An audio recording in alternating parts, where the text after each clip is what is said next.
Anak ng putya! Siya ang prinsipe ng aswang! Nilinlang niya tayo! Ang husay mo! Naisahan mo ko! Nagawa mo magpanggap para lang makuha ang mutya. Hindi ka na makakaligtas. Hindi ako natatakot sa'yo kahit may sungay ka pa. Hindi ka magtatagumpay na kumuha pa ng isang buhay para sa kasamaan mong halimaw ka. Kailanman ay hindi magtatagumpay ang kasamaan laban sa kabutihan. Nagtagumpay na ako. Nakuha ko ng buhay ng mahal mong lolo. At nalinlang ko kayo, mga inutil. Ito na ang katapusan mong hayop ka!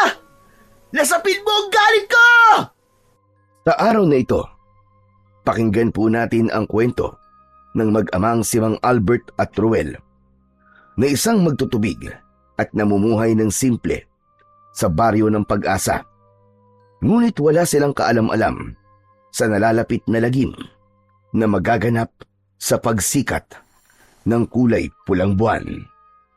Ngunit bago ang lahat, huwag po nating kalimutang mag-subscribe at i-hit ang notification bell sa aking YouTube channel na The Voice Addict at Apong Isaak para sa mas marami pang makapigil hiningang kwentong aswang at katatakutan mula sa mundo ng kababalaghan.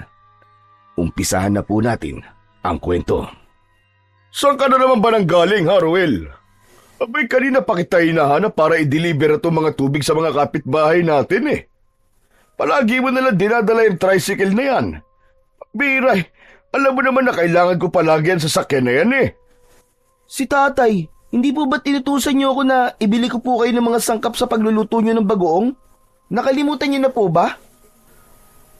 Matagal na hindi nakapagsalita si Mang Albert nang maalala niya na inutusan nga nito si Ruel. Napapakamot na lamang sa ulo ang may 40 taong gulang na si Mang Albert. Si Ruel naman ay napapangiti na lamang habang isa-isang ibinababa ang mga pinamiling bulinaw o maliliit na isda sa lamesa para sa gagawing bagoong ng kanyang ama. Ang may 15 taong gulang na si Ruel ay matagal ng katulong ng kanyang ama sa paglalako ng tubig at bagoong. Magmula nang mamatay ang kanyang ina sa sakit na leukemia, silang dalawa na lamang ng kanyang ama ang magkatuwang sa buhay. Magmula rin na mawala ang kanyang ina, ay nagiging magagalitin na ang kanyang ama. Nauunawaan naman niya yun dahil masakit mawalan ng asawa, lalo pa at mahal na mahal ni Mang Albert ang kanyang inang si Aling Teresa. Sige na, ilagay mo na ang lahat ng isda sa palanggana. Saka mo ipatong sa lamesa. Pasensya ka na eh. Nakalimutan ko talaga na inutusan kita, Ruel eh. Sige na, magdala ka na ng mga tubig sa kapitbahay natin. Ang iba kasi, nagpunta na rito at galit na galit. Panay reklamo. Kaya siguro eh, mainit ang ulo ko sa'yo. Hindi raw natin sila inuna na dalhan ng tubig. Hayaan niyo po sila, tay. Sa kakaunti ba namang halaga na ibinabayad nila sa atin eh. Kung umasta sila, akala mo eh, bayad na po nila pati ang mga buhay natin. Mabuti na lang po sana kung nagbabayad ka agad eh. Eh kung minsan, pinapaabot pa nila ng buwan bago bayaran. Ay nako, ang tao nga naman oo. Ganon talaga kapag customer, anak. Inaabuso ang mga karapatan na palaging sila ang tama. Kailangan natin makisama at habaan ng pasensya nang hindi tayo mawalan ng suki. Alalahanin mong marami tayong kakumpetensya sa negosyo natin. Kaya lang lamang tayo sa kanila dahil sariwa at buhay na tubig ang itinitinda natin sa kanila. Ay tay, naalala ko nga pala. Kalat na po sa baryo natin na nangyari kay Mang Pilip ah. Yung mag-uuling ng kahoy. Aba, natagpuan daw po malapit dun sa balon. Patay na raw po at nawawala po ang mga laman loob. Oo, alam ko na yun. Kanina pa, kaya hinanap nga kita dahil nag-aalala ako sa iyo eh. Palagi mo pang iniiwan ang karit mo. Eh tay, nabalitaan niyo na rin po ba yung bagong lipat na mag-anak sa abandonadong mansyon ng mga Segera? Grabe ang yaman at ang bata pa po na nakabili ng mansyon. Ang balita ko nga po magpapalagay na sila ng mineral station. Yun lang, mawawala na po tayo ng hanap buhay. Stos, nagtatayo pa lang naman eh. Saka na lamang natin problemahin kapag nag-ooperate na. Nag-aalala lang naman po ako, tay eh. Ito lang naman po ang hanap buhay natin eh. Mawawala pa. Ang yaman na nila. Bakit hindi pa nila ipaubaya sa atin ng ganitong negosyo? Mag-isip na lang sila ng iba. Wala tayong magagawa tungkol doon, anak. Ganun talaga ang buhay. Nang matapos ni Ruel ang kanyang mga ginagawa, ay sinuri naman niya ang listahan ng mga pagdadalhan niya ng tubig. Isa-isa niyang tsinekan para masigurado niyang wala siyang nakakalimutan. Isa-isa rin niya yung inilagay sa kanyang tricycad. Tangka na sana nasasakay na siya sa kanyang tricycad nang muling magsalita ang kanyang ama. Ruel, anak, sandali lang. Kumain ka na kaya muna ng agahan. Baka mamaya ka pang tanghali matapos eh. Mabuti na yung may laman na sikmura mo bago ka magtrabaho. Malayo-layo pati ang mga pagdadalan mo ng tubig. Magpa-order ka na rin ng mga bagong para maipamahagi natin ito sa kanila. Tay, busog pa po ako. Saka na po ako mag-aalmusal, mamaya na lang. Sigurado ka? Opo, tay. O sige, ikaw ang bahala. Nang maihanda na ni Ruel ang lahat, ay sumakay na siya sa kanyang tricycad. Pero tinawag siya ng kanyang ama at ipinadala dito ang kanyang karet. Madalas siyang ipinapadala sa kanya ng kanyang ama dahil na rin sa pag-iingat. Madalas na may napapabalitang nawawalang mga tao sa gubat na kanyang dinadaanan. Kadalasan ay halos kaedad lang niya. Kagagawan daw yun ng mga mabangis na asong gubat na halos kasinlaki raw ng tao. Kaya hanggang ngayon ay takot ang mga tao na gumala sa gabi dahil sa mga nangyayari sa baryo Pag-asa. Palagi mo nalang kinakalimutan ang itak na yan, anak. Ikaw talaga, lagi kong bilin sa'yo na palagi mong dadalhin yan para may proteksyon ka sa kalsada. Tay, araw naman po kasi ngayon eh. Hindi naman po magpapakita mga asong gubat na yun sa araw, ano? Ang balita ko po ay palaging sa gabi lang sila umaatake. Ay nako, kung bakit kasi hindi pa nila masolusyonan ng problema na yan sa mga asong gubat. Malaki na ang perwisyong nagagawa ng mga hayop na yun sa tao. Kikilos lang yata sila kapag naubos na ang mga tao dito sa baryo natin eh. Sa isang banda, ay tama lang yung kahit papano nababawasan ang karasan sa lugar natin dahil bihira na ang mga taong lumalabas sa gabi. Sige na. Umalis ka na. Magkita na lamang tayo mamaya. Ako naman maglilinis pa sa gilid ng balon para hindi naman tayo reklamuhan ng mga customer natin. Sige na, anak. Mag-iingat ka na lamang, ha? Sigurado ka bang hindi ka na talaga kakain? Hindi na po muna, tay. Mamaya na lang. Sige po, alis na po ako. O siya, sige. Mag-iingat ka. Medyo mabigat ang kanyang dalang tubig dahil marami ang umorder sa kanila ngayong araw.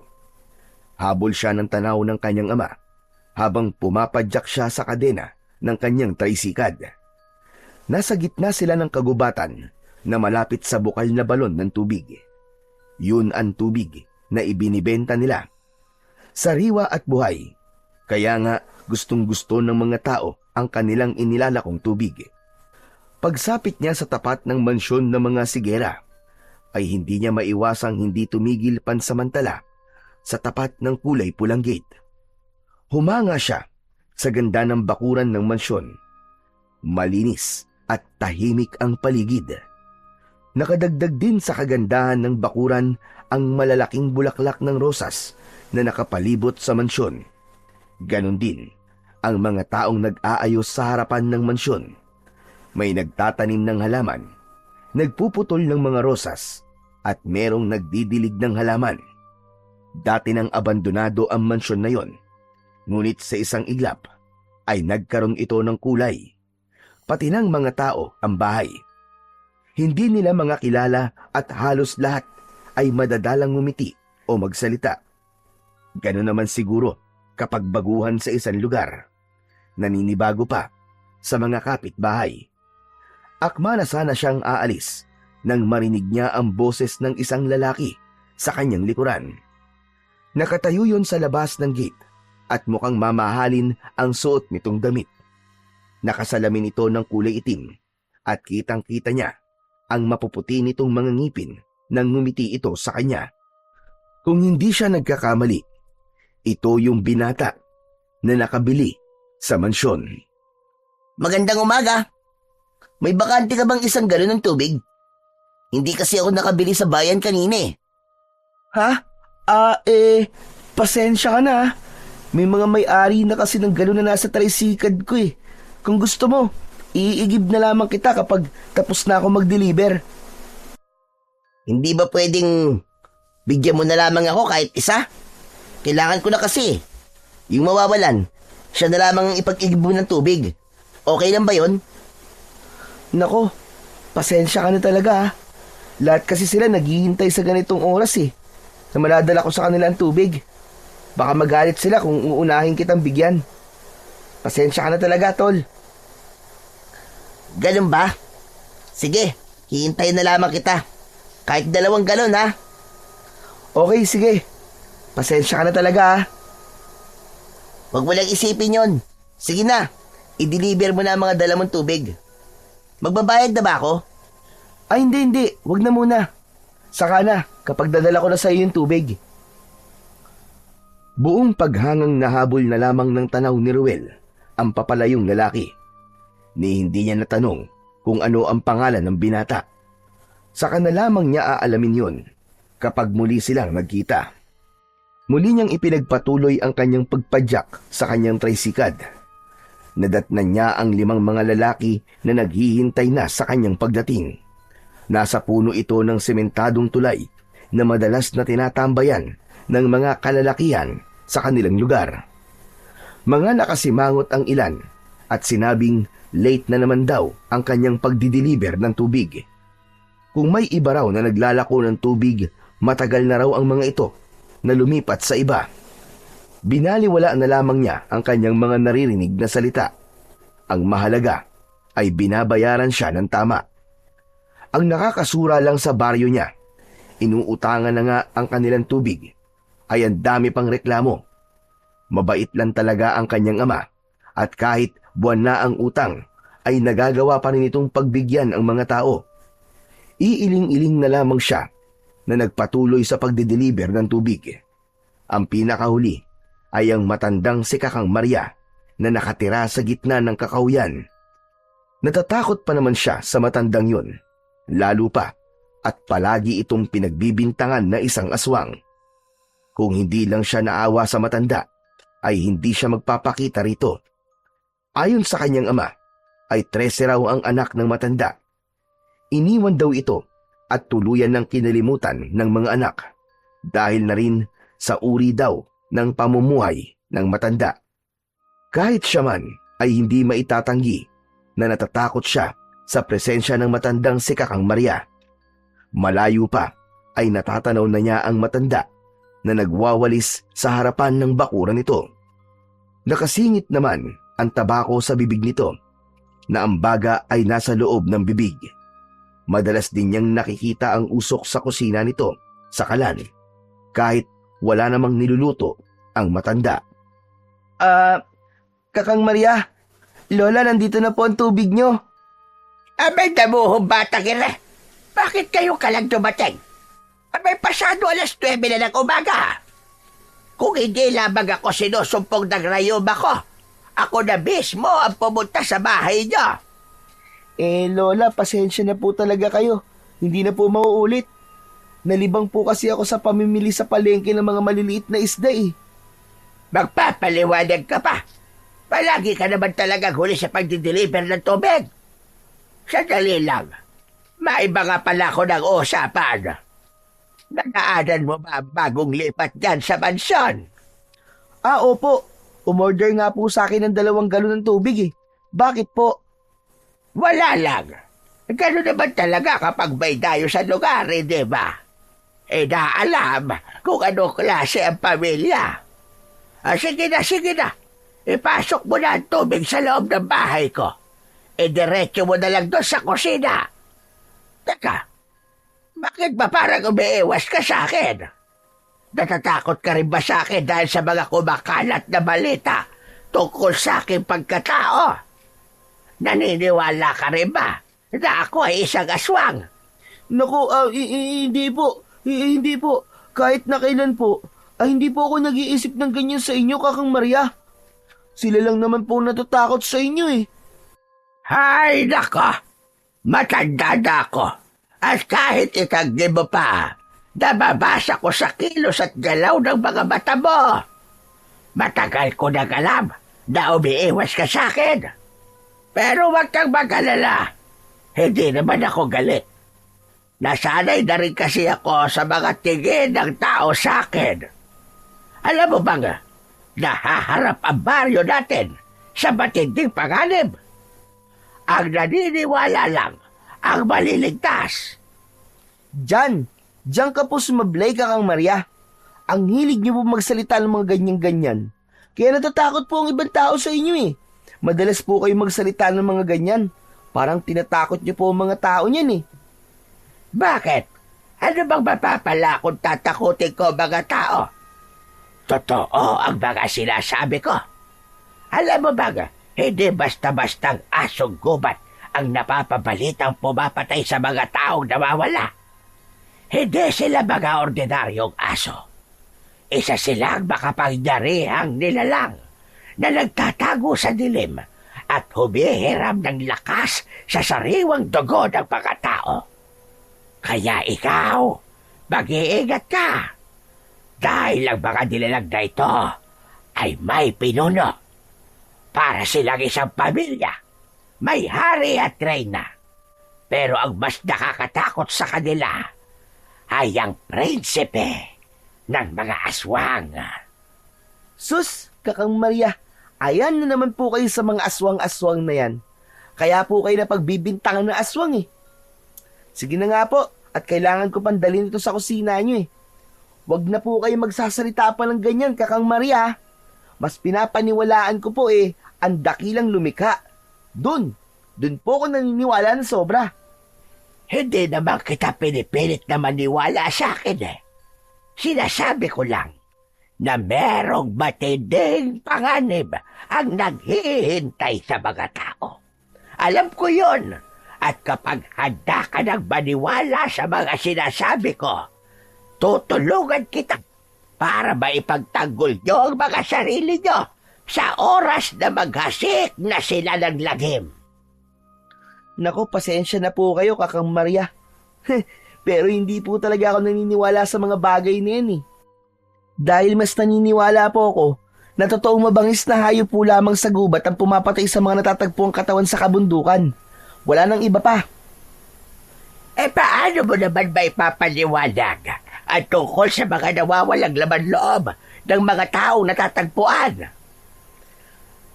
Katulad po sa naunang pagsusuri, mabangis na hayop lamang po may gawa nun. Nakain naman po baga ang mga asong gubat ng laman loob ng tao, lalo pa kung sila ay gutom na gutom. Ewan ko, basta wag ka magpapaabot ng dilim sa kakahuyan, lalo na sa daan, lalong-lalo na sa kagubatan. Mapaganib para sa iyo. Wala namang mawawala kung mag-iingat ka o maniniwala. Hindi na lamang pinansin ni Ruel ang iba pang mga sinabi ng matanda. Mabilis na niyang ipinasok ang galon na may tubig sa kusina nito. Halos manlaki ang kanyang mga mata sa malalaking ulo ng mababangis na hayop na nakasabit sa dingding ng kusina. Lalong-lalo na ang baboy ramo at asong gubat na halos ulo na lamang ang natitira sa katawan ng mga ito. Kaya pinaghihinalaan ang matanda na aswang dahil siguro sa klase ng kinahiligan nitong gawin at pamumuhay nito. Pagkatapos mo riyan, ay makakaalis ka na at makaabutan ka na ng pagdilim sa daan. Saka nga pala, baka gusto mo nang tinapang laman ng baboy ramo. Nako, salamat na lang po, Kakang Maria. Hindi po kasi ako nakain ng laman ng baboy eh.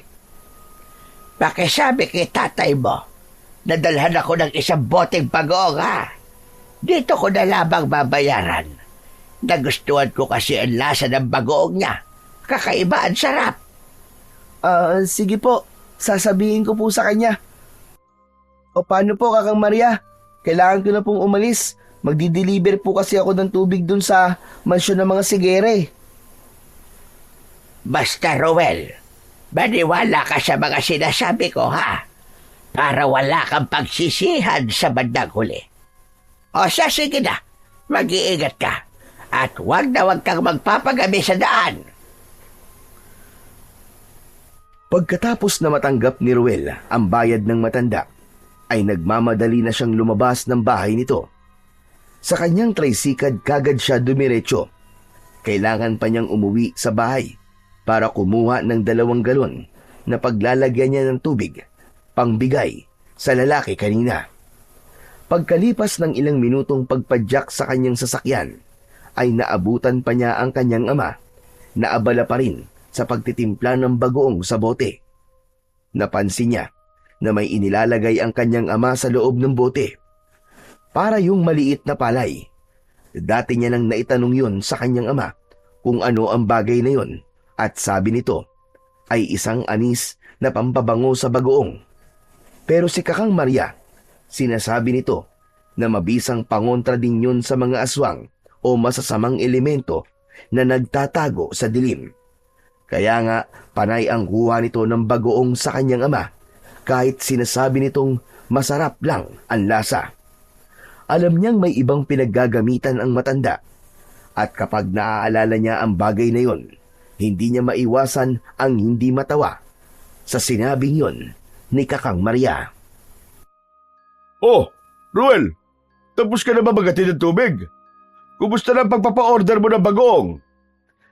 Tay, si Kakang Maria lang po nag-order eh. Bumalik po ako at nadagdagan tayo ng isa pang customer, Tay. Doon po sa may mansyon. 2 po ang kinukuha niyang tubig. Abay, dali mo na kaagad at baka magbago pa ang isip. Mabilis na naghanap ng 2 galon sa kusina si Ruel, bago nagmamadaling sumakay sa kanyang tricycle para makarating kagad siya doon sa mansyon. Hindi mawala sa isip niya ang mga sinabi ng matanda sa kanya. Wala naman mawawala kung maniniwala siya rito. Magkakasunod na pagpadyak sa tricycle ang ginagawa niya para hindi siya abutan ng pagdilim sa daan. Pagdating niya sa balon na kinukuhanan niya ng tubig, ay parang napansin niyang may bahagyang tumumba ang mga talahib sa palibot ng balon.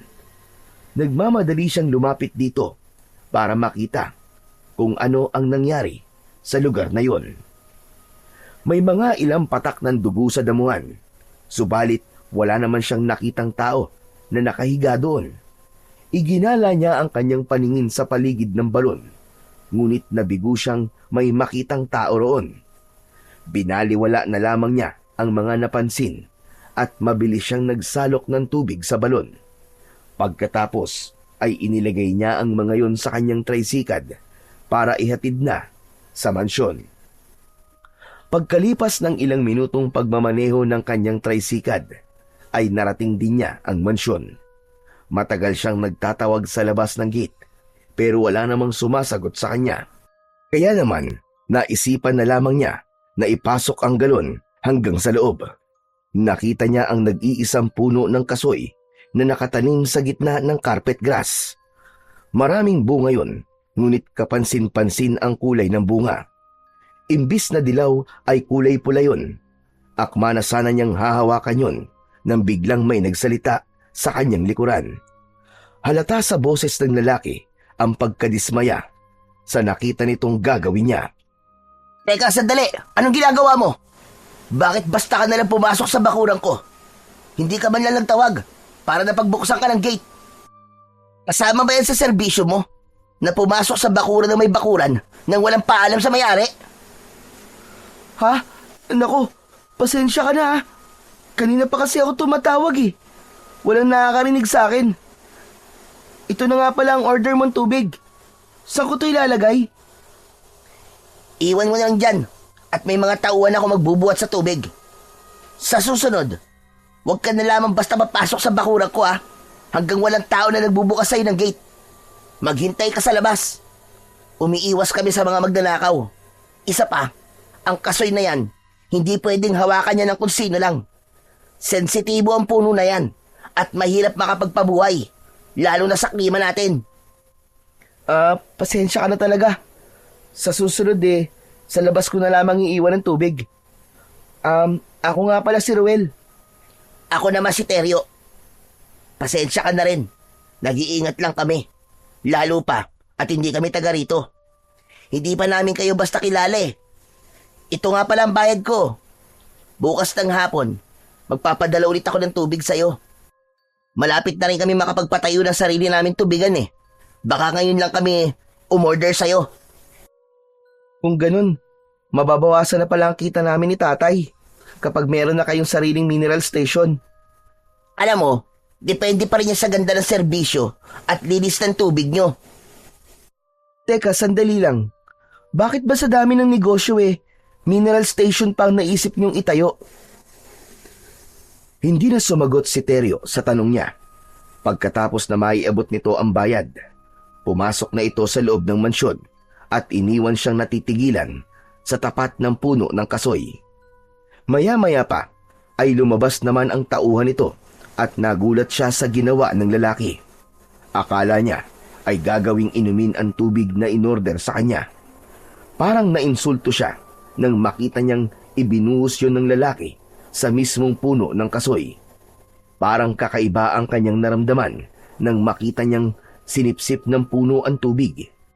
Kaya lang, naisip niyang bayad na yon, kaya magloloob ang tao kung ano ang gagawin nito sa tubig.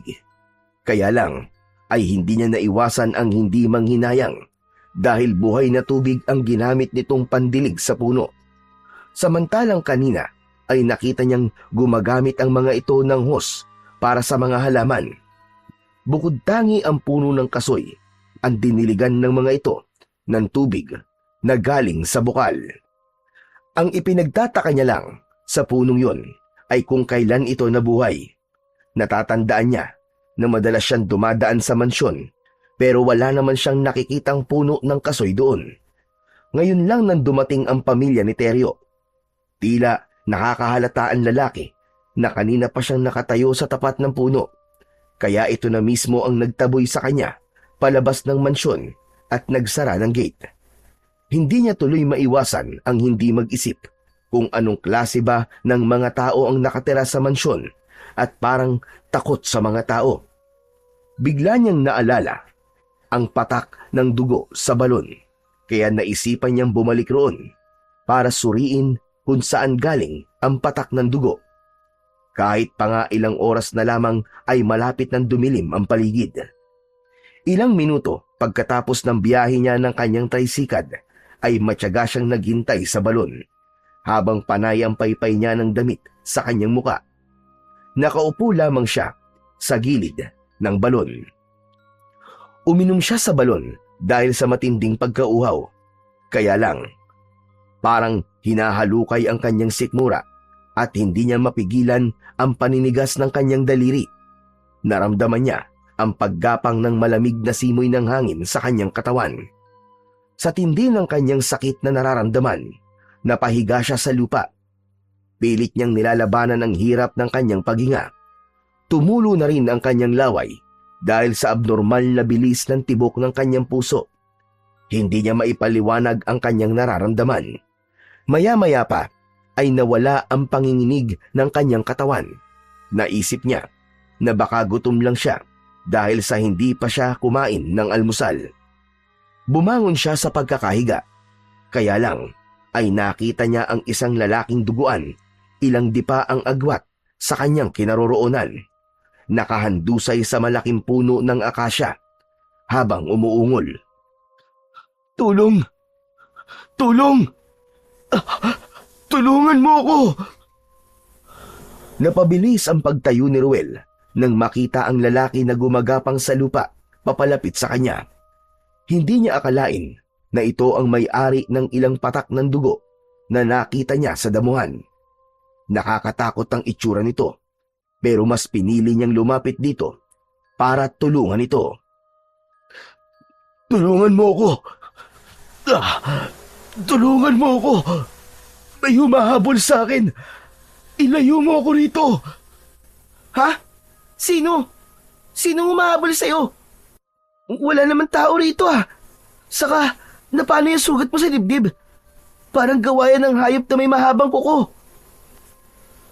Nagpalinga-linga sa paligid si Ruel dahil halatang takot na takot ang lalaki. Isa pa, araw naman yun, kaya madali niyang nakikitang walang nilalang na humahabol rito. Maliban sa sariwang dugo na umaago sa sugat nito sa dibdib at braso. Malalim yun na halatang galing sa matalas na kuko ng kung anong hayop na umatake rito. Diyos ko po, ano bang ginagawa mo dito? Teka, hala, bumubula ang bibig mo. Ano nangyayari sa'yo? Para ka nalalaso na. Halika, tumayo ka. Pilitin mo maglakad. Kailangan mo makainom ng gamot. Isasama kita sa bahay namin. Nandun lang ang tricycle ko. Nakikiusap ako sa'yo. Wag sa bahay niyo. Dalin mo ako kay Kakang Maria. Siya talaga ang hinahanap ko. Siya lang ang makakapagpagaling sa akin. Tulungan mo ako. Nakikiusap ako. Huwag mo akong iiwang mag-isa. May mga humahabol sa akin. Sino ba yung humahabol sa'yo? Wala naman akong nakikitang ibang tao sa lugar na to eh. Hindi tao.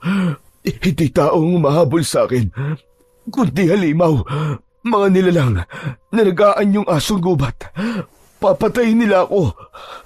Kaya sana kay Kakang Maria mo ako dalhin. Sige.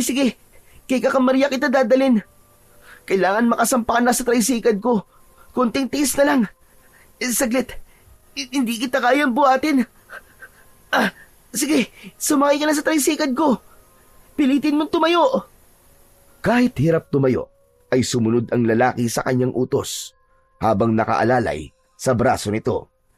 Ramdam na ramdam niya ang panginginig ng tuhod nito habang inihahakbang ang mga paa. Pero bigla silang nakarinig ng kakaibang tunog mula sa kakahuyan. Malakas na angin ng isang hayop na may mabangis na pag-alulong. Bigla siyang nakaramdam ng pag-alala, kaya naman mas binilisan pa niya ang pagsampa sa tricycad. Bilisan mo! Nariyan na sila! Naamoy na nila ako! Bilisan mo! Dalin mo na ako kay Kakang Maria! Ayoko pang mamatay! Balak nila akong patayin! Sino ba sila ang sinasabi mo? Sa palagay ko naman, ay mga asong gubat lang ang naririnig natin eh. Bakit ba takot na takot ka? Hindi mo naiintindihan. Hindi nga sila basta-bastang mga nilalang. Nasa panganib ang buhay ko. Muling naulit ang malakas na pag-alulong na nanggaling sa kakawyan. Ang nakapagtataka lang ay bakit may ganong pagpaparamdam ang mga asong gubat, samantalang may presensya pa naman ng araw. Kasunod ang paghuni na parang nasasaktang asong nauulol. Mas binilisan pa niya ang pagpadyak sa kanyang tricycad. Mas bumilis din ang tibok ng kanyang puso nang dahil sa takot. Panay din ang lingon niya sa hulihan ng kanilang daan. Kakaiba rin ang hatid na kilabot ng boses na parang dumadaan sa ilalim ng lupa. Lalong bumundol ang kaba sa kanyang dibdib nang mahalata niyang takot na takot ang lalaki at tumutulong pa sa pagpapatakbo ng tricycad. Kumapit ka mabuti. Bilisan mo ang pagpapatakbo ng tricycad. Dalian mo. Kailangan natin makalayo sa lugar na to. Diyos ko, bakit dito ka pa nagpunta sa gubat na to? Hindi mo ba alam na pinamumugaran to ng mga aswang na alimpuyo? Sila ang kamag-anak ng mga tiktik. Kaya sana maniwala ka sa akin. May humahabol sa akin. Balak nilang patayin ako bilang alay sa kanilang prinsipe. Iligtas mo ako. Anak ng pambihira naman oh. Mukhang nasisiraan ka lang ng ulo eh. Kapag minamalas ka nga naman oh. Akala ko pa naman totoo nasa panganib ka na. Pambihira. Sa dinami-dami ng tao matatagpuan ko sa gubat na to eh. Yung taong malapit pang masiraan ng ulo. Bakit ba ayaw mo akong paniwalaan? Totoo sinasabi ko. Buos na ang pagsikat ng kulay pulang buwan. Yun ang pagsasagawa sa ritual para sa alay nila sa prinsipe. Para sa buhay na walang hanggan at sa hindi nila pagtanda. Bakit? Huwag mo sabihin na hindi ka pa nakakakita ng mga aswang. Nako, pwede ba? Huwag mo na nga ako madamay-damay dyan sa mga kalokohan nyo. Ganito na lang, iaatid na lang kita kay Kakang Maria. Sa palagay ko, bagay kayong mag-usap nun. Pareho kayong may mga tililing sa ulo eh. At ako, uuwi na ako. Huwag nyo na ako madamay-damay sa mga aswang-aswang nyo. Habang nagpapadyak ng tricycad si Ruel, ay panay ang tawa niya sa kanyang sarili. Inisip niya na sinugatan pa ng lalaking kanyang kausap ang sarili nito para magmukhang totoo ang pag-acting nito. Naniniwala siyang lasing din ang binata, kaya nakakapagsalita ito ng ganito. At ang sugat na tinamo nito sa dibdib ay baka kung saan lang nito nakuha. Hindi pa rin niya magawang maniwala rito. Parang may bahagi ng isip niya ang nagsasabing nagsisinungaling lamang ang lalaki. Bakit ka ba dumaan sa gubat na to? Wala ka ba talagang takot? Bakit ako matatakot? Trabaho ko to. Dito ako madalas dumadaan. Tulungan mo ako ha. Ihatid mo ako kay Kakang Maria. Oo na. Kulit mo naman. Tutulungan nga kita eh. Maging matatag ka lang. Lakasan mo ang loob mo. Pero wala pa rin akong balak na sakyan ang trip mo. Maya-maya pa ay naramdaman nilang parang may sumusunod sa kanilang tricycad. Nagtataasa na rin ang mga balahibo niya sa kanyang katawan. Ang lalaki ang unang sumigaw habang nakatingin ito sa kanilang huliang daan. Diyos ko! Hinahabol na nila tayo! Hinahabol tayo ng mga alimpuyo! Kumapit ka! Bilisan mo ang pagpapatakbo! Nariyan na sila! Lumingon si Ruel sa bahaging itinuturo sa kanya ng lalaki. At sa paglingon niya, nakita niya ang dalawang malaking nilalang na asong gubat. Mapupula ang mga mata ng mga ito habang nakalabas ang mahabang mga pangil nito. Mahaba rin ang mga buntot nito na makapal ang balahibo sa katawan. Mabilis ang mga takbo ng kulay itim na asong gubat. Matulis ang mga tainga nito na parang naririnig ultimo ang kanilang tibok ng puso. Maging ang malalagari nitong mga ngipin ay nakalabas din habang nakangising tumutulo ang malapot nitong mga laway. Halos nag-aagawan ng mga ito sa pagsunod sa kanila. Mas binilisan ni Ruel ang pagpadyak sa kanyang tricycad. Mabilis ang mga ito na humahabol sa tricycad. Pagewang-gewang ang kanilang sinasakyan dahil sa pagmamadali. Anak ng putya naman oh! Anong klase bang mga nilalang yan? Sinabi ko na kasi sa'yo, mga aswang sila. Ayaw mo kasing maniwala sa akin eh. Ayan na sila. Hinahabol na nila tayo. Ako ang pakay nila para sa alay nila sa kanilang prinsipe. Tulungan mo ako. Ayoko pang mamatay. Sino ba gusto mamatay? Hanip talaga oh. Nadamay pa ako sa pagtulong ko sa iyo eh. Malapit na pating dumilim ang paligid. Tiyak na mag-aalala sa akin ang tatay ko nito. Anak ng teteng, totoo pala sila. Totoo pala ang mga aswang. Huwag na muna yan ang problemahin mo. Ang kailangan natin ay makatakas sa mga umahabol sa atin ngayon. Diyos ko, bilisan mo ang pagpadyak. Malapit na nila tayong maabutan. Higpitan mo ang kabit mo. Pagdating natin sa palusong na bundok, ay bibilisan ko pa ang pagpadyak sa tricycad ko. Isko, hindi ko alam kung bakit tayo nahabol ng mga aswang na alimpuyo. Sigurado ka bang matutulungan tayo ni Kakang Maria? Oo, dahil alam niya tungkol sa prinsipe ng aswang. Hayaan na sila! Bilisan mo pa! Oo na! Ito na nga't binibilisan ko na eh! Halos lumipad na nga tayo eh! Halos hindi na sumasayad ang gulong ng tricycad ni Ruel sa lupa sa bilis ng pagpapatakbo niya. Pero sadyang mabilis ang mga aswang na asong gubat. Tumalon ito sa unahan ng kanilang tricycad at humarang sa kanilang dinaraanan. Mabuti na lang at nakabid niya ang kanyang tricycad sa kabilang direksyon, kaya naiiwas niya ito sa nakaharang na asong gubat. Ilang saglit pa, ang kulay itim naman na asong gubat ang lumundag para sana sakmalin ang lalaking kasama niya na nakilala lamang niya sa pangalang Kaloy. Pero nagawa nitong suntukin ang mukha ng aso, kaya bumagsak ito sa lupa. Pagdating nila sa madilim na bahagi ng kakawyan, sinalubong naman sila ng isa pang mas malaking aswang.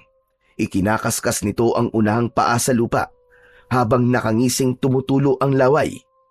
Kitang-kita rin niya ang mabalahibong kulay puti nitong balat na halos kasing taas nilang dalawa ni Kaloy. Ang mga mata ng nilalang ay mapupula na bumagay sa dalawa nitong pangil na nakalitaw sa bibig nito. Para itong taong lobo na biglang sumulpot mula sa madilim na bahagi ng kakahuyan. Para itong isang nilalang na handang makipagpatayan sa dalawang kulay itim na asong gubat. Akala nila ay ililigtas sila ng nilalang na yon dahil sinakmal nito ang dalawang asong gubat na humahabol sa kanila. Yung pala ay nakikipag-agawan nito sa paglapa sa kanila. Saktong may dumaan naman na baboy ramo sa harapan ng mga ito. At dahil sa gutom, maging ang kaawa-awang baboy ramo ay hindi nakaligtas sa mga asong gubat na gutom na gutom. Nakita ni Ruel kung paano nitong kinain ang kaawa-awang hayop. Umagos sa bibig nito ang dugo ng baboy ramo, habang panay ang ugik nito na parang humihingi ng tulong sa kanila. Sinamantala niya ang pagkakataon na yon. Mas pinabilisan pa niya ang pagpadyak sa kanyang tricycad para lang makalayo sa lugar na yon. Kaloy, kumusta ang pakiramdam mo? Mabuti na. Nawala ng pananakit na sugat sa dibdib ko. Maliban na lang sa mga sugat sa braso ko. Mas nangibabaw kasi ang takot ko kanina. Ngayon lang ako nakakita ng ganong klaseng aswang. Akala ko'y katapusan ko na. Mabuti na lang talaga at nakita mo ako sa gilid ng balon. Takot sila sa tubig, kaya doon ko naisipang magtago. Muling tinignan ni Ruel at Kaloy ang huli ang daan. Ganun na lamang ang takot nila habang sila ay papalayo. Kitang-kita nila kung paanong pagluray-lurayin ng halimaw ang katawan ng baboy ramo habang nakatingin ito sa kanila. Lumingon pa ito sa gawin nila habang nakangising lumilingas ang mga mata. Patuloy ito sa paghabol sa kanila habang dala ang laman loob ng baboy ramo na kinakain ito habang tumatakbo. Kung totoo mga aswang ang umaatake sa ating Kaloy, saan kaya sila nanggaling? Saka bakit ikaw? Ang mga aswang na alimpuyo ay nakilala ko lamang sa pangalan dahil sa kwento sa akin ni Kakang Maria. Siyang nagsabi sa akin na nasa dugo ko raw ang hinahanap ng prinsipe ng mga aswang bilang alay sa pulang buwan. Kanina lang ako nakakita ng aswang at hindi ako makapaniwalang ganyan palang kanilang mga itsura, talagang nakakatakot. Lalo pa at kitang-kita ko sila kung paano kumain ng karne ng tao. Sumusunod lang ang mga asong gubat na to sa kanilang pinuno. At sa kasamaang palad, wala na akong pamilyang babalikan. Pinatay na ng mga hayop na yan. Nakikiramay ako sa nangyari sa pamilya mo. Ilang minuto ang lumipas. Sa wakas, ay narating na nila ang bahay ni Kakang Maria. Mabilis silang bumaba sa tricycad. Inalalayan ni Ruel si Kaloy na makababa ng sasakyan. Habang magkakasunod na katok sa pinto ang ginawa ni Ruel, habang panay pa rin ang linga niya sa paligid. Tao po! Tao po, Kakang Maria! Tao po, buksan niyo po ito! Tulungan niyo po kami! Narinig ni Ruel ang yabag ng paa ni Kakang Maria. Panay ang kanyang tingin sa paligid ng bahay ng matanda. Ilang sandali pa ay bumukas ang pinto at iniluwa nito ang matanda. Halos manlaki ang mga mata ng matanda nang makita ang dugoang katawan ni Kaloy. Tila nakilala nito ang lalaking kasama niya. Diyos ko po, mamaging Diyos! Ano nangyari sa'yo, Kaloy? Ang layo na bahay niyo sa lugar namin. Paano ka napunta rito? Saka bakit kasama mo si Ruel? Tulungan niyo po muna ako, Kakang Maria. Ako lamang po nakaligtas sa pamilya ko. Wala na po silang lahat. Hindi ako naniwala sa inyo. Akala ko ay walang katotohanan ng tungkol sa mga aswang. Pero nakita ko po ang kanilang itsura. Hinahabol po nila kami ni Ruel. Totoo po yun, Kakang Maria. Mabuti na lamang po at dadaanan ko siya doon sa may balon. O sige, sige. Pumasok na muna kayo. Bilisan nyo. Kailangan natin silang pigilan. Sige na, Ruel. Pumasok na muna kayo sa loob ng bahay. Hindi ba nila kayo nasundan dito? Hindi po. Pagkapasok nila sa loob ng bahay ng matanda, ay mabilis na isinara nito ang pinto at mga bintana, saka binuksan ang lumang gaserang nakasabit sa dingding ng kusina. Lumapit si Kakang Maria sa kalan at nagsindi rin ng apoy. Naglagay ng palaspas, buntot ng nyug at goma. Tumigil lang ito nang kumalat ang makapal na itim na usok sa loob ng bahay, habang may mabahong amoy ng goma na sumama sa hangin.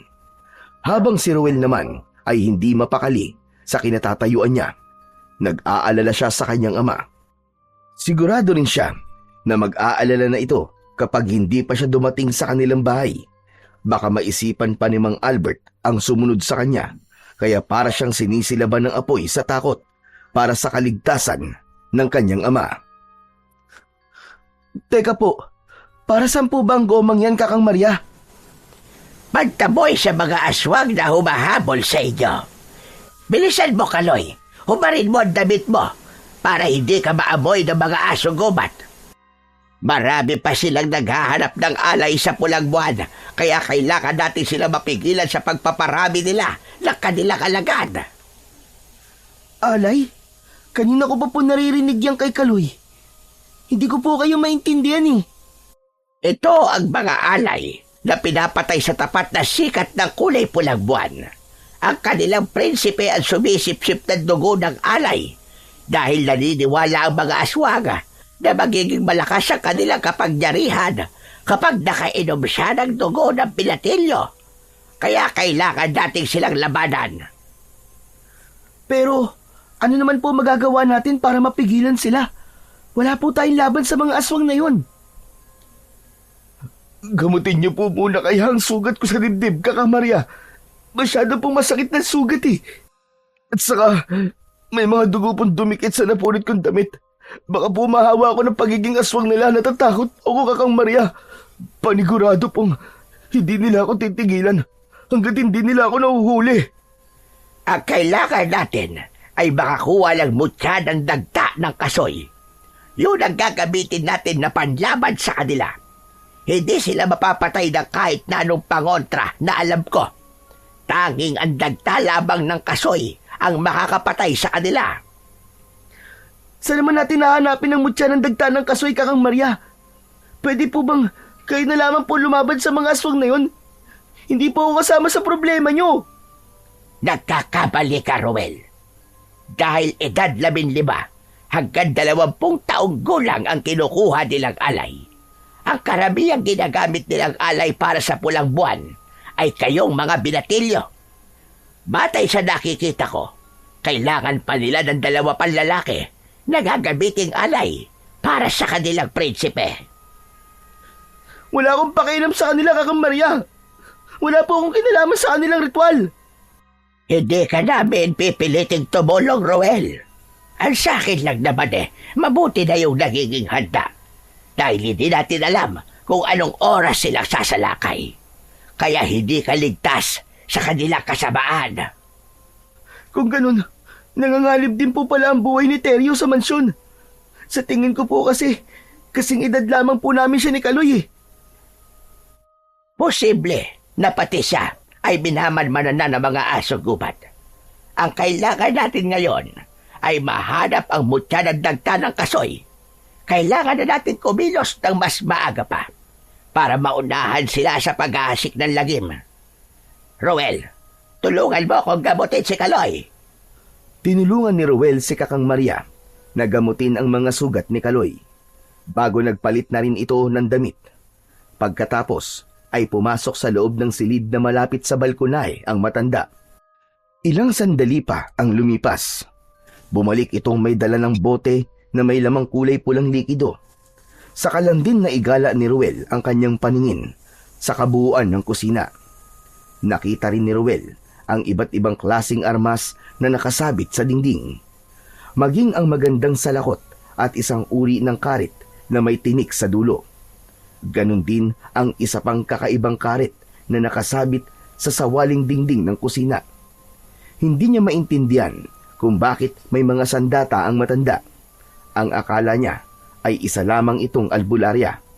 Batay sa pagsusuri niya sa mga sandata, parang dating manunugis ng aswang ang matanda. Kakang Maria, kakaiba po ang mga armas na ito ah.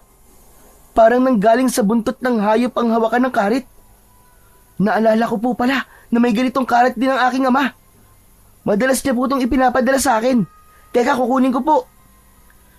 Mabilis siyang lumabas ng bahay ng matanda at kinuha ang karit sa kanyang tricycad. Parehong-pareho yon sa gamit ng matanda na nakasabit sa dingding ni Kakang Maria. Pagbalik niya ay nakita niya na tila nagbago ang ekspresyon ng mukha ng matanda nang makita ang hawak niyang karit.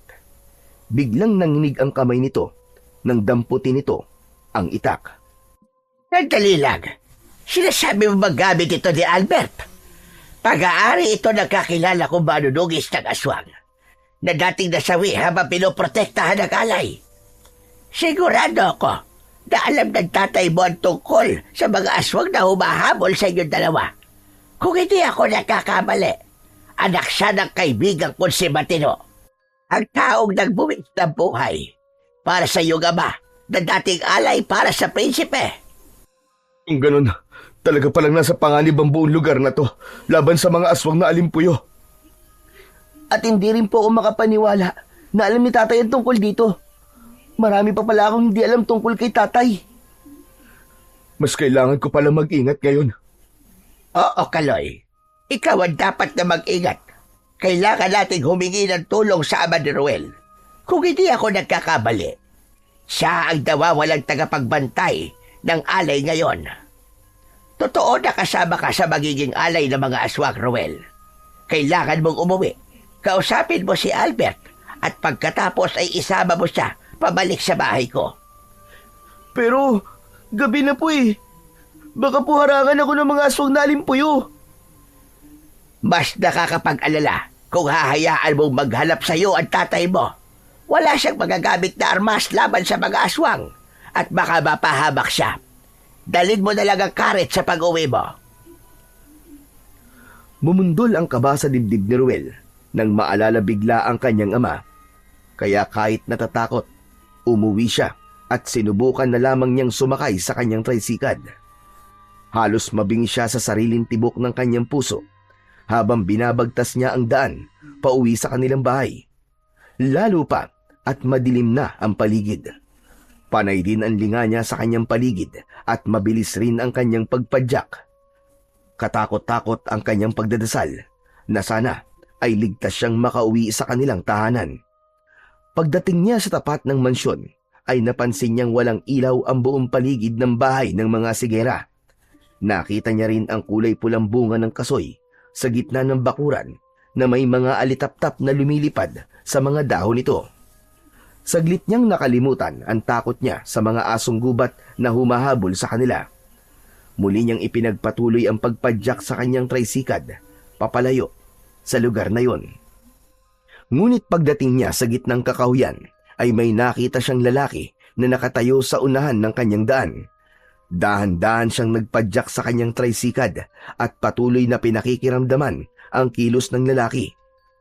Nagulat na lamang siya ng pagtayo ng lalaki ay biglang nagbago ang anyo nito. Naging isang malaking kulay itim na asong gubat ito. Mapupula ang mga mata na nakangisi habang nakalitaw ang malalagari nitong mga ngipin. Tumutulo ang laway nito habang umaangil na parang asong galit na galit. Kinuha niya ang kanyang karit at matapang siyang bumaba ng tricycad at hinarap niya ang aswang. Alam ko na ang pakay niyo sa mga kaedad ko.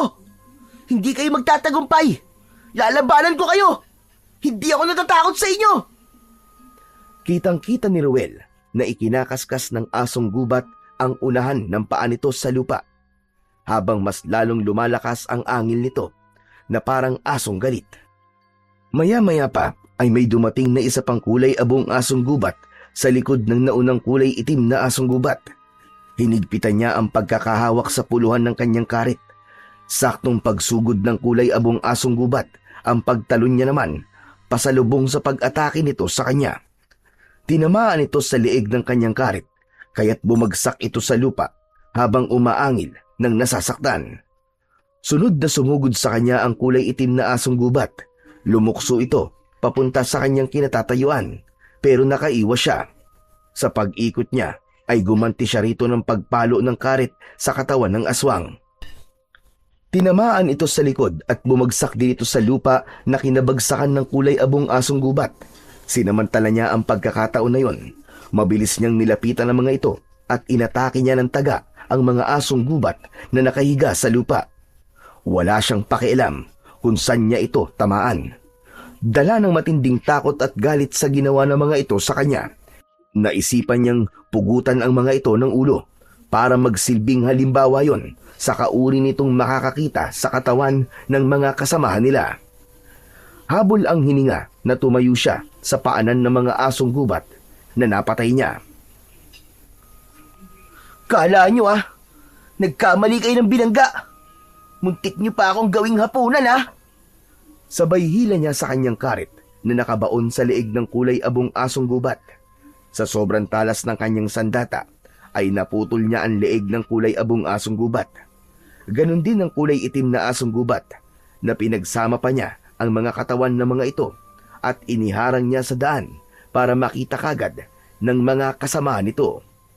Pagbalik niya sa kanyang tricycad ay narinig naman niya ang boses ni Mang Albert. Bakas sa mukha nito ang matinding pag-aalala nang makita ang dugon tumalsik sa kanyang damit. Diyos ko! Sinasabi ko na nga ba't may nangyayari na sa'yong masama Kaya ka natagalan sa pag-uwi Tayo na po ginagawa niyo dito. Pauwi na po ako. Masyado pong delikado na sumunod pa kayo rito. Sa palagay mo ba'y mapapalagay ako sa bahay habang wala ka? Pambihira ka! Tingnan mo ang itsura mo! Ang daming dugo ng damit mo! Teka anak, nasugatan ka ba? Nasaan ang sugat mo? Patingin ako! Wala tay. Dugo po yan ng asong gubat na pinugutan ko ng ulo. Dali, sumakay na po kayo sa tricycad ko. Doon po tayo sa bahay mag-usap. Mabuti na lamang pala at naipadala ko sa iyo ang karit ko. Nagkakagulo ngayon sa palengke dahil sa pagsalakay ng mga asong gubat. Gutom na mga tao na nagugutom na raw ang mga asong gubat. Kaya bumaba na sa bundok. Tay, wag na po kayo magkunwari sa akin na wala kayong alam. Aswang po ang humahabol sa amin kanina, kaya po natagalan ako. Meron kaming nailigtas na lalaking taga-kabilang baryo. Ang sabi po, malapit na raw po ang pagsikat ng pulang buwan. At lahat daw po ng lalaking may edad 15 hanggang 20 taong gulang ay siyang kinukuhang alay para sa kanilang prinsipe. At alam niyo po ang tungkol doon, tay. Napansin ni Ruel na parang nanginig ang kamay ni Mang Albert. Halata sa mukha ng kanyang ama na bigla itong natakot at hindi makatingin sa kanya ng diretsyo. Mabilis niya nang pinadyak ang kanyang tricycad para makaalis sa lugar na yon. Mabuti na lamang at umuwi siya dahil hinahanap pala talaga siya ni Mang Albert. Maigpit din ang kapit niya sa kanyang tricycad habang binabagtas nila ang daan pauwi sa kanilang bahay. Pagdating nila sa kanilang bahay ay mabilis na isinara ni Mang Albert ang pinto at bintana ng kanilang kubo. Pagkatapos ay saka hinarap ang anak. Ang totoo niyan, dating tagapagbantay ang lolo mo, Ruel. Kaya lang namatay siya habang nagsasagawa ng kanyang tungkulin. Sandata niya ang karit na yan, kaya lang nawala ang mutya ng dagta ng kasoy na dapat sana nasa talim ng karit na yan. Si Kakang Maria po nagsabi sa akin na kailangan niya ng tulong niyo dahil alam daw po niyo ang tungkol sa mutya ng dagta ng kasoy.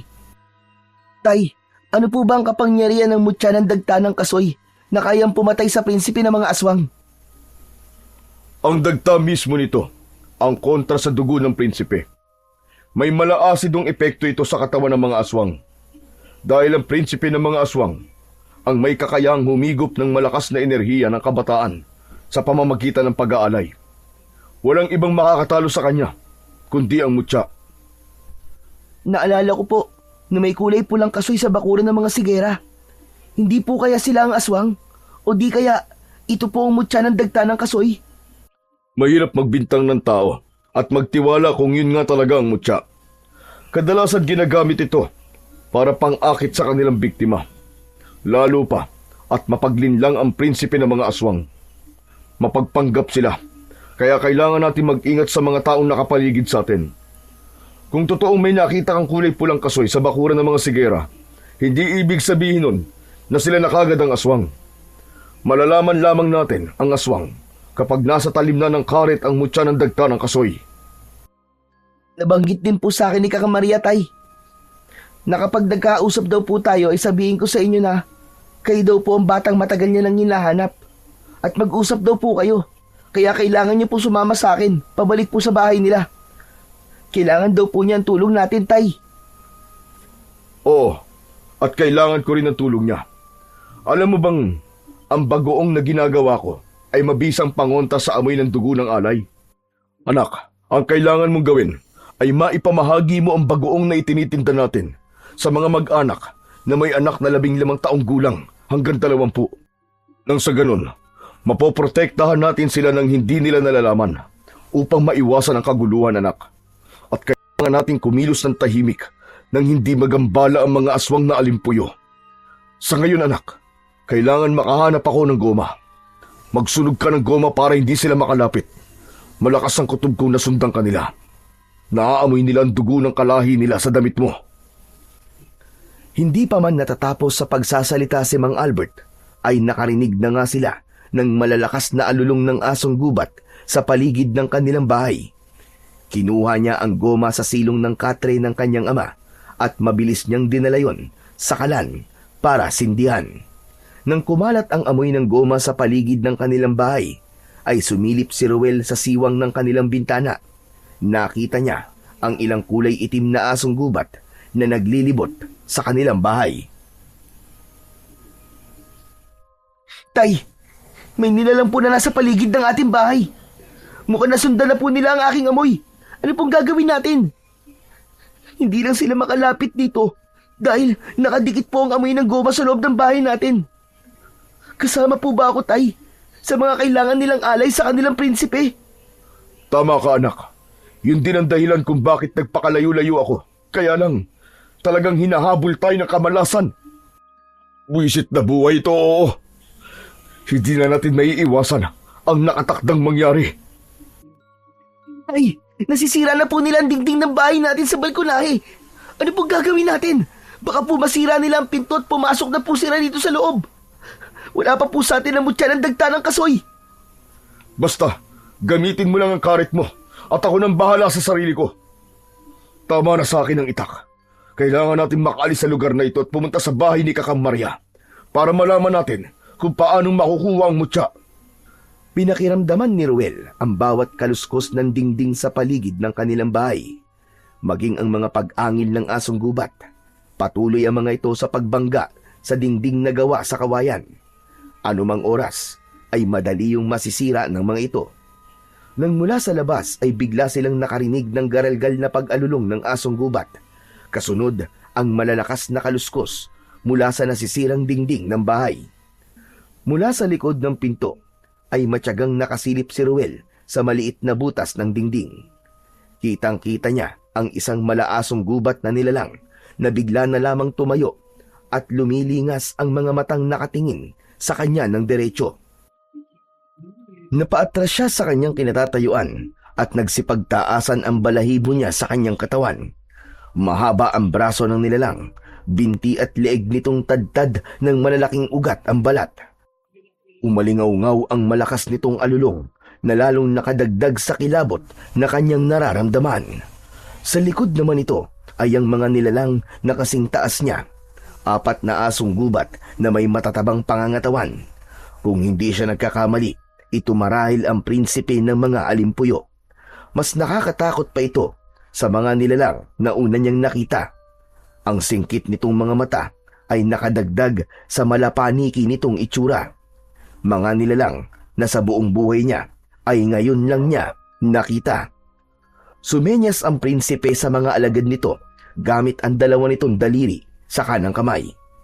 Halos mag-unahan ng mga ito sa paglapit sa kanilang pintuan. Pero dahil may bakas pa rin ng amoy ng nasusunog na goma na sumasama sa hangin, para itong napapasong bumabagsak pabalik sa lupa. Ang iba naman ay nahuhulog sa hagdanan ng balkonahe habang naninigas ang katawan. Kailangan mo nang tumakas, anak. Malapit na mawala ang amoy ng goma. Iligtas mo na ang sarili mo, anak. Ako nang bahala dito. Hindi ko po kayo iiwan, Tay. Magkasama po nating haharapin ang mga aswang na alimpuyo. Mas mahihirapan tayo kung sasama pa ako. Gamitin mo ang tricycad! Pumunta ka na kay Kakang Maria! Bilisan mo! Kahit na ano po sabihin nyo, Tay, hindi ko po kayo iiwan. Magkasama tayong aalis sa bahay na to. Tara na po! Dito tayo dumaan sa likod ng kusina. Walang nagawa si Mang Albert nang hawakan ng anak ang kamay papalabas ng bahay. Sumalubong sa kanila ang malamig na simoy ng hangin. Nanginginig ang kanyang mga kamay nang sumakay sila sa tricycad. Lumikha yun ng ingay na nakakuha ng atensyon ng mga halimaw na naghahanap sa kanila. Tay, kumapit po kayo mabuti! Nakita nila tayo! Sinimulan ni Ruel ang pagpadyak sa tricycad para makaalis na sila sa lugar na yon. Habang sakay ay panay ang dasal ni Ruel na sana ay makatakas sila sa mga aswang na humahabol sa kanila. Talagang hindi nila tayo tatantanan! Hinahabol pa rin nila tayo, Tay! Malapit na nila tayo maabutan! Nariyan na sila! Mas lalong pinabilisan ni Ruel ang pagpadyak sa kanyang tricycad hanggang sa makaagwat na sila ng malayo sa mga aswang na humahabol sa kanila. Pagdaan nila sa tapat ng mansyon ay biglang bumagal ang kanilang takbo dahil napansin nila si Teryo na humihingi ng tulong sa kanila. Tay, sinasalakay po ng mga aswang na alimpuyo ang mansyon. Nasa pangalib na rin po si Teryo. Hindi na natin sila matutulungan, anak. Masyado silang marami. Tara na! Kailangan nating humingi ng tulong sa mga tanod o di kaya isa matanda. Saka na lamang natin balikan si Teryo. Mas lalong bumilis ang takbo ng mga asong gubat habang humahabol sa kanila. Wala na nga silang nagawa kundi ang lampasan ng mansyon ng mga sigera. Mabilis ang naging pagsulong nila sa gilid ng bundok, pero biglang may sumulpot sa kanilang harapan sa unahan ng kanilang daan. Dahilan para bumaliktad ang kanilang sinasakyan. Nabitiwan ni Ruel ang karet at bumagsak yon sa lupa. Kasama rin si Mang Albert sa paggulong ng tricycad pababa sa gilid ng bangin. Tumama ang likod ni Ruel sa matutulis na kahoy na nakausli sa lupa. Naramdaman niya ang pamamanhid ng kanyang likod, pero mas pinili niyang tumayo para alalayan ang kanyang ama. Gumuhit ang malalim na sakit sa kanyang mga sugat, habang ang nilalang na nasa unahan ng kanilang daan ay nakangising parang naghihintay ng utos ng prinsipe. Naramdaman din niya ang pag-agos ng mainit na likido sa kanyang likod. Nang makita ng halimaw ang mga dugong nagkalat sa lupa, ay mas lumaki ang hakbang ng paa nito, papalapit sa kanila. Mabilis niyang dinampot ang karet sa lupa at iwinasiwas niya yon sa hangin, habang hindi niya inaalis ang paningin sa asong gubat na nakatayo sa unahan ng daan. Mas lalo lamang nauulol ang mga asong gubat nang maamoy ng mga ito ang kanyang dugo. Maya-maya pa ay dumating na rin ang 4 nitong mga kasamang aswang na asong gubat din. Umaangil ang mga ito habang nakatingin sa kinatatayuan ni Ruel. Pilit niyang hindi ipinapahalata ang masakit na nararamdaman niya sa likod. Sa halip ay humarang siya sa unahan ng kanyang ama, kaya't nakita nito ang sugat niya sa likod. Kaya mo ba lumaban, anak? May dugo ang likod mo. Kaya ko po, Tay. Nag-aalala lamang po ako kay Teryo. Hindi po natin siya dapat na iniwan. Alam kong kaya niya makipaglaban sa mga halimaw na yon. Hindi mo ba nakita na hindi makalapit ang mga asong gubat sa kanya? Ayos lang siya, anak. Ang mahalaga ngayon ay ang kaligtasan natin. Nakita mo ba na nasa harapan lang natin sila? Anumang oras ay susugod na sila sa atin para patayin tayo at lantangan. Tay, ayun na nga. Sumugod na sila. Lumapit na po tayo sa tricycad natin. Iniharang ni Ruel ang kanyang sarili sa prinsipe ng aswang. Mabilis niyang iwinasiwas ang kanyang karet, kaya hindi ito kagad nakasugod. Ilang sandali pa ay ang mga kasama nitong asong gubat ang lumapit sa kanya. Isang malakas na pagtaga ang kanyang ginawa. Tinamaan ng kulay itim na asong gubat sa leeg. Bumagsak ito sa lupa, habang pumalit naman sa pag-atake ang kulay abong asong gubat. Umikot siya sa ere at hindi siya nakapaniwalang tinamaan niya ang asong gubat sa likod nito. Umaangil na bumagsak ang asong gubat sa lupa, kaya naman napaatras ang prinsipe ng aswang na alimpuyo. Bakas sa mukha nito ang pag-aalala sa nakikitang husay sa pakikipaglaban ng batang si Ruel. Bigla itong nag-anyong kulay puting asong gubat na may itim sa noo at kumaripas ng takbo papalayo sa kanila habang bahag ang buntot nito. Hanggang sa nawala ito sa madilim na bahagi ng kakahuyan. Naiwan ang dalawang kasama nito na mabilis na sumugod sa kanyang kinaroroonan. Saktong pagtalon ng asong gubat sa kanyang kinatatayuan. Sinalubong naman niya yon ng saksak sa lieg dito. Bumaon ang talim ng kanyang karet at paghila niya ay kasamang tumalsik ang dugo ng asong gubat sa kanyang katawan. Nagulat siya sa lakas ng loob na naghari sa kanyang kaloob-looban ng mga sandaling yon. Parang may kung anong malakas na enerhiyang gumapang sa kanyang buong katawan at napatay niya ang lahat ng mga asong gubat. Muling bumalik ang mag-ama sa kanyang tricycad habang nagpapadyak siya ng sasakyan ay saka lamang niya naramdaman ang pananakit ng kanyang likod. Napansin niya na nadikitan yun ng dugo ng asong gubat. Habang abala siya sa pagpadyak sa kanyang tricycad, biglang napasigaw ang kanyang ama. Anak! Sa likod mo! Nagulat si Ruel sa biglang pagsulpot ng prinsipe ng mga aswang mula sa madilim na bahagi ng kakahuyan. Bigla siyang nilukso nito sa kanyang likuran. Muntik siyang mahulog sa kanyang sasakyang tricycad. Gusto man niyang lumaban, subalit nararamdaman niya ang pagkaparalisa ng kanyang katawan. Pakiramdam niya ay bigla siyang nanghina at nakaramdam ng panginginig ng katawan. Kaya ang kanyang ama ang umagaw ng kanyang karit at ito mismo ang umatake sa prinsipe ng mga aswang na alimpuyo. Kaya naman, nakabitaw ito sa pagkakakapit sa kanya. Bumagsak ito sa lupa at tuluyang nawala sa kadiliman. Nagkaroon sila ng pagkakataong muling paandarin ang kanyang tricycad. Habang binabagtas nila ang daan papunta sa bahay ng matanda, ay naramdaman ni Ruel ang matinding pagdurugo ng sugat niya. Parang nanlalabo na ang kanyang paningin. Tay, parang di ko na kaya. Kayo na lang po magpadyak ng tricycad. Parang nangihina na po ang katawan ko. Nahihilo po ako. Diyos ko, baka gumapang na ang lason sa dugo mo mula sa dugo ng asong gubat. Dito ka, anak. Magpalit tayo ng pwesto. Humawak ka mabuti.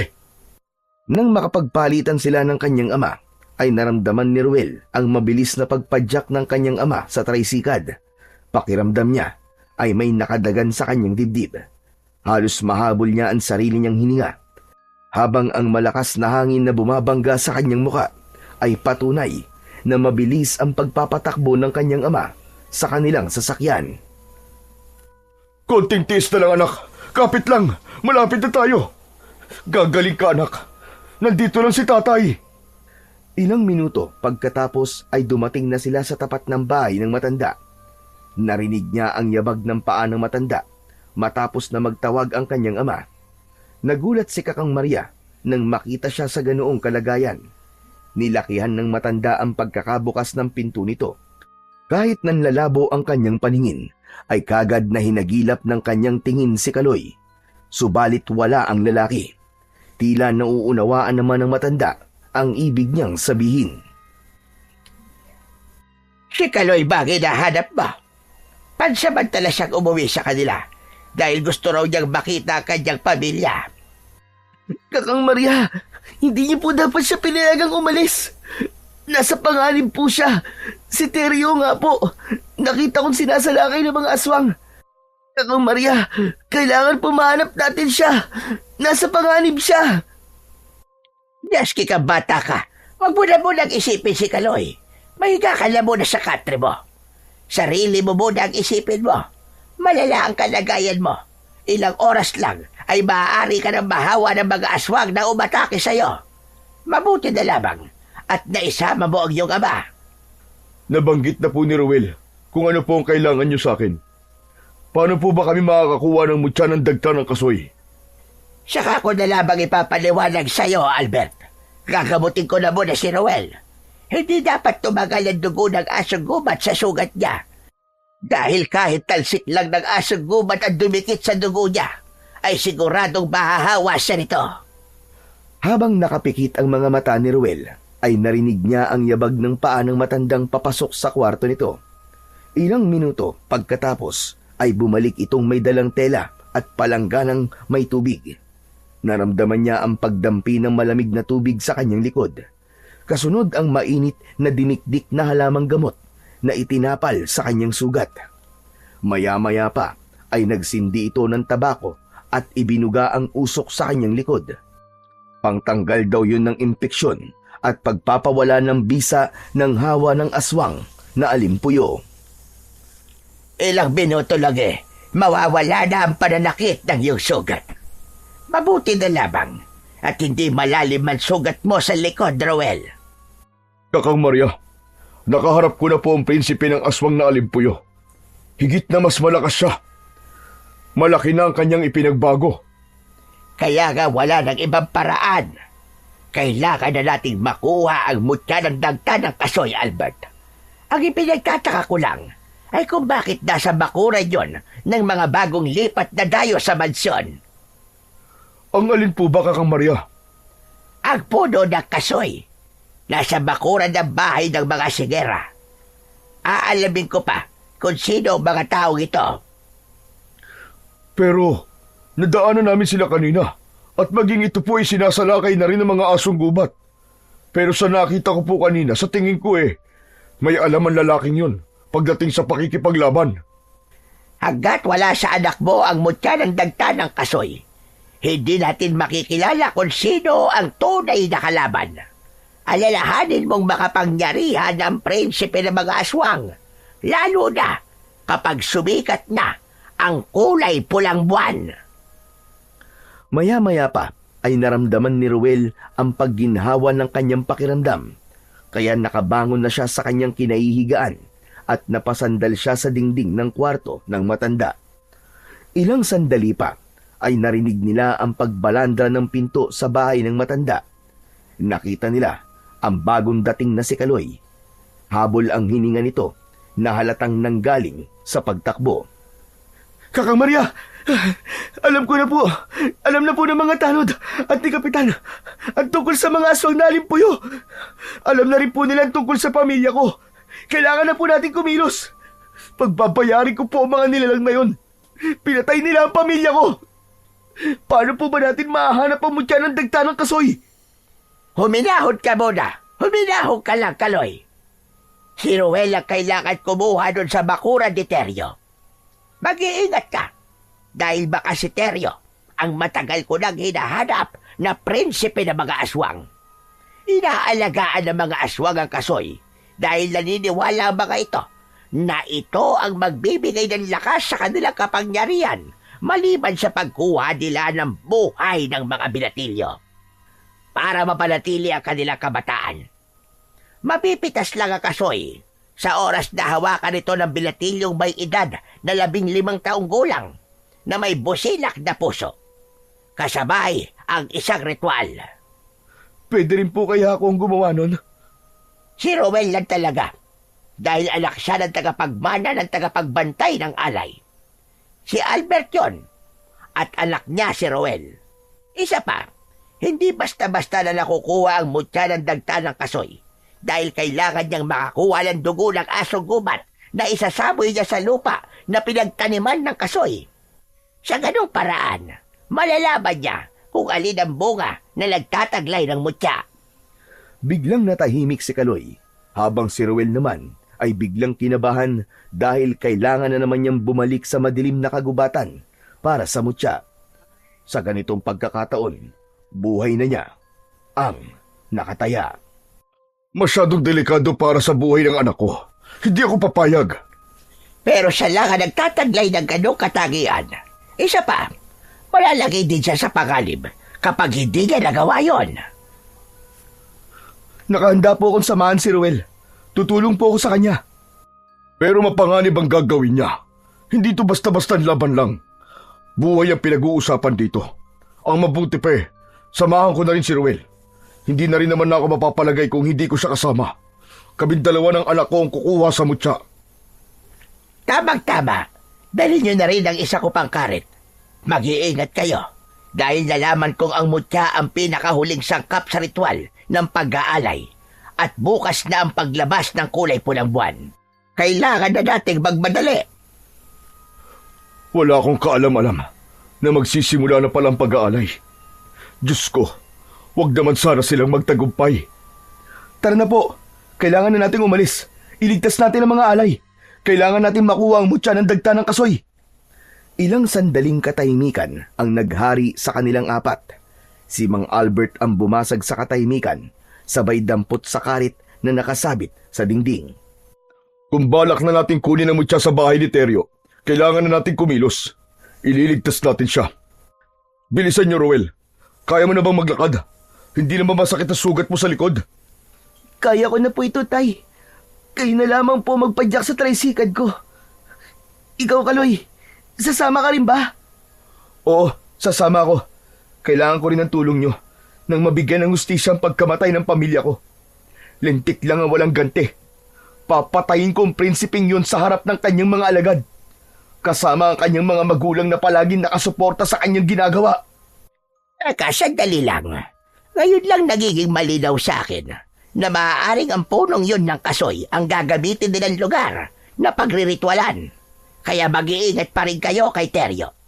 Baka siya na ang prinsipe na matagal nang nangunguha sa mga kabataang lalaki. Kapag nakita ko ang prinsipe na yun, ako mismo ang pupugot sa kanyang ulo. Siya ang pumatay sa aking ama. Kaya mas kailangan po natin makuha ang mutya, Tay. Tara na po! Magkakasunod na lumabas ng bahay ang tatlo, habang si Kakang Maria naman ay naiwan sa bahay nito. Habol na lamang sila ng tingin ng matanda nang sumakay sila sa tricycad. Si Mang Albert ang nagpadyak papunta sa bahay ni Teryo. Ilang minuto lang ang lumipas ay narating na nila ang bakuran ng mga sigera. Pero nagulat sila sa kanilang nadatnan. Marami ang mga nagkakagulong asong gubat na pilit na umaatake sa sugatang binata. Hindi ito umaalis sa tapat ng puno ng kasoy na pilit na nilalapitan ng mga nilalang na may nakakatakot na itsura. Pinoprotektahan ito ang puno. Tay, tulungan niyo po si Teryo. Ako naman po ang kukuha sa kasoy. Kailangan mo raw munang mapatay ang asong gubat para idilig ang dugo sa ugat ng puno. Saka mo lang daw malalaman kung alin sa mga bunga nagtataglay ng mutya ng dagta ng kasoy. Malalaman mo lang daw yon kapag lumiwanag ang bunga. Maraming salamat, Kaloy. Sige na, tulungan niyo na si Teryo. Hindi siya dapat natulungan. Sa palagay ko, nagpapanggap lang siya. Isa siyang aswang. Sige na, ang mga asong gubat na lang ang labanan niyo. Ako na ang bahala sa mutya. Pagkababa ni Ruel sa kanyang tricycad, ay nauna na si Mang Albert na sumugod sa mga kalaban. Lumukso ang kulay itim na asong gubat sa kanyang kinatatayuan, pero maagap niya itong naiwasan. Dinaga niya ang katawan nito. Bumulwak ang dugo nito sa katawan. Sumakto ang pagbagsak nito sa ugat ng puno ng kasoy. Mabilis siyang kumilos. Maigpit niyang hinawakan ang puluhan ng karet at tinanggalan niya ito ng ulo.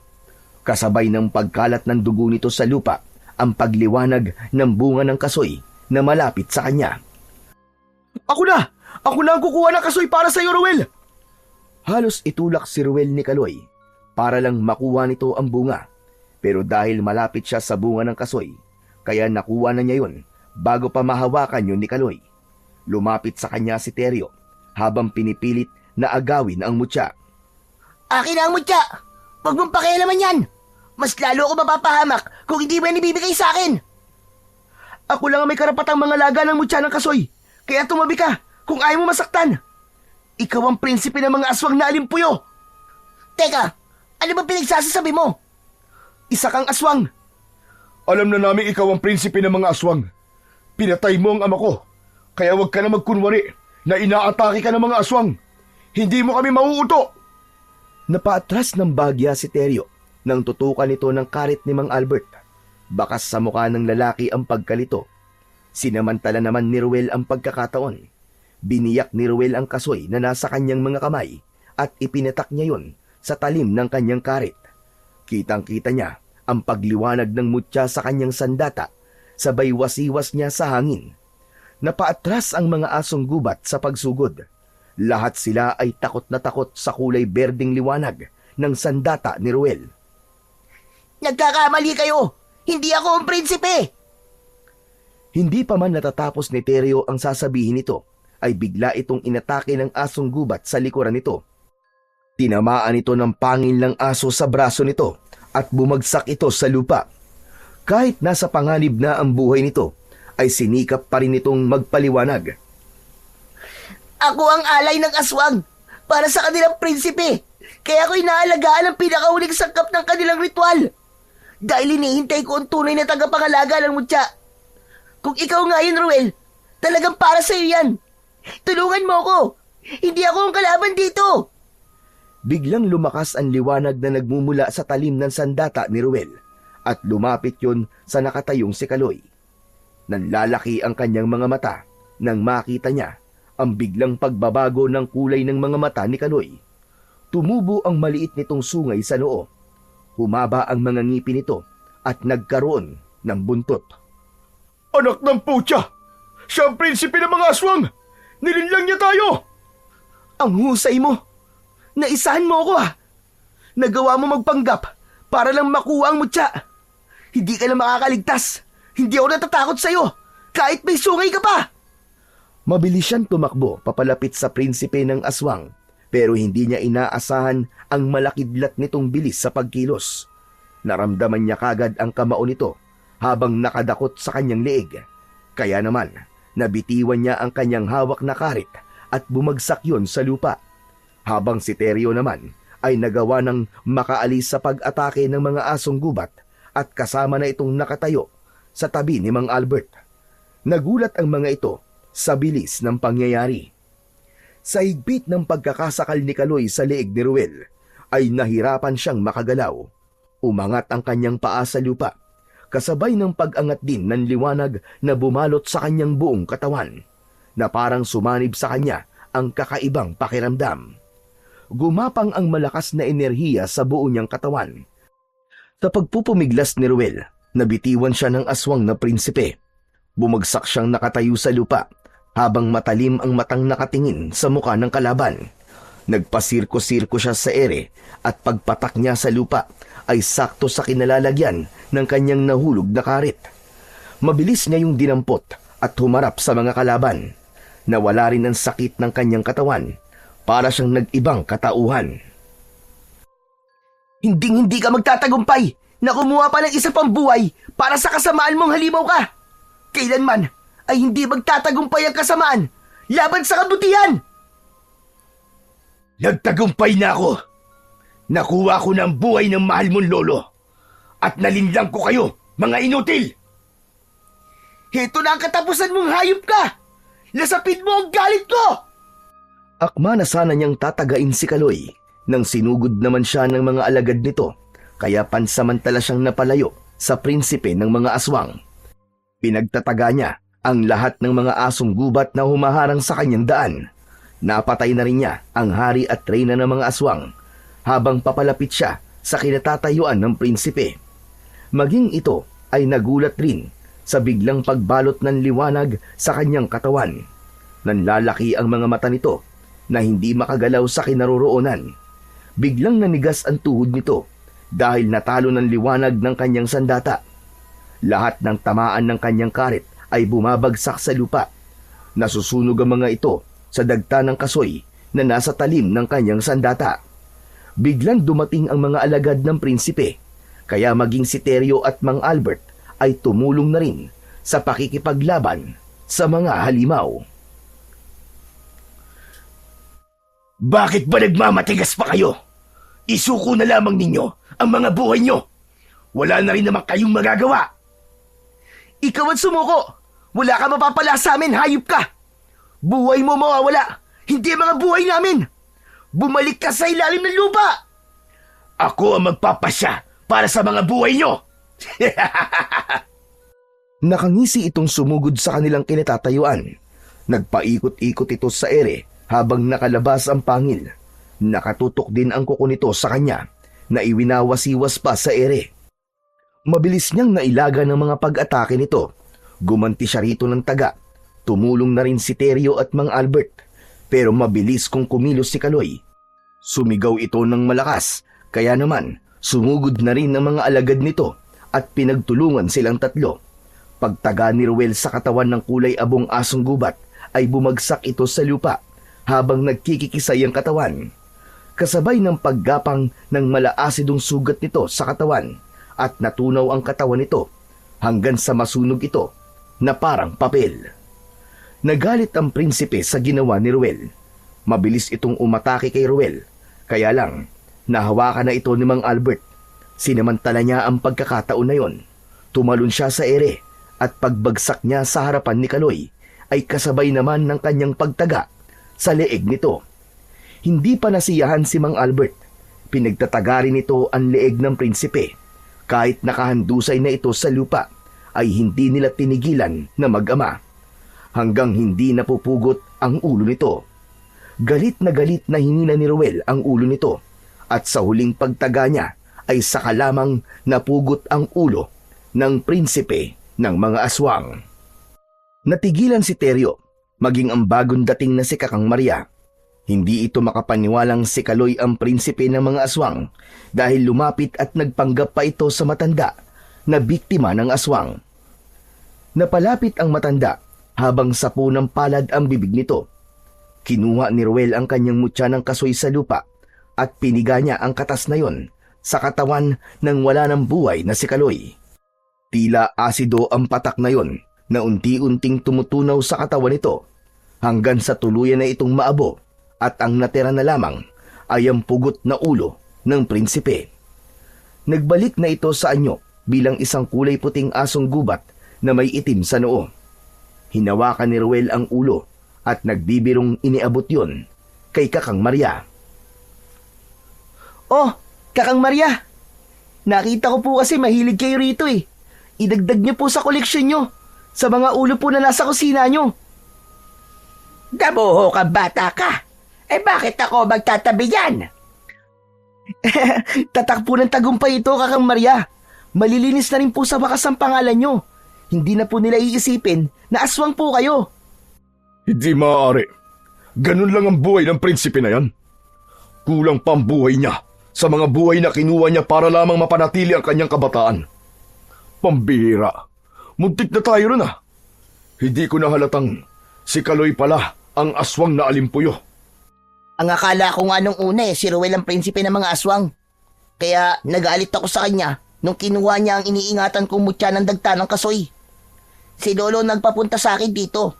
Akala niya ay hindi na ako masusundan. Yun naman pala malakas ang pang-amoy ng aswang na yan. Ano nang plano mo ngayon, Teryo? Magtatayo ng mineral station ko. Sira. Di inagawan mo naman kami ng hanap buhay ni tatay. Sabay silang nagkatawanan habang lumalabas ng bakuran ng bahay ni Teryo. Nagkalat ang mga katawan ng asong gubat sa daan. Sabay-sabay na rin na natunaw ang mga ito na parang papel dahil sa epekto ng mutya ng dagta ng kasoy. Sumakay si Mang Albert, Ruel at Kakang Maria sa kanyang tricycad habang naiwan naman si Teryo sa mansyon. Dala nila ang pugot na ulo ng prinsipe ng mga aswang. Pagsapit nila sa tulay ay bumaba sila para ibaon ang pugot na ulo ng prinsipe sa lupa. Tumagal lamang ng 10 minuto ang paghukay. Pagkatapos mailibing ang ulo ni Kaloy, ay tahimik na rin silang umalis sa lugar na yon. Kinabukasan ay makikitang namamahagi si Ruel ng bote na may lamang bagoong sa buong baryo ng Pag-asa, habang ang kanyang mga tubig ay maaga naman niyang naipamahagi sa kanyang kababaryo. Magmula ng gabing yon, ang pagsikat ng kulay pulang buwan ay wala ng banta ng panganib. Sa halip, isa raw itong palatandaan sa masaganang ani ng kanilang mga pananim na kasoy. Masayang nabuhay ang lahat ng payapa at tahimik dahil sa kanilang pananampalataya sa ating Puong May Kapal.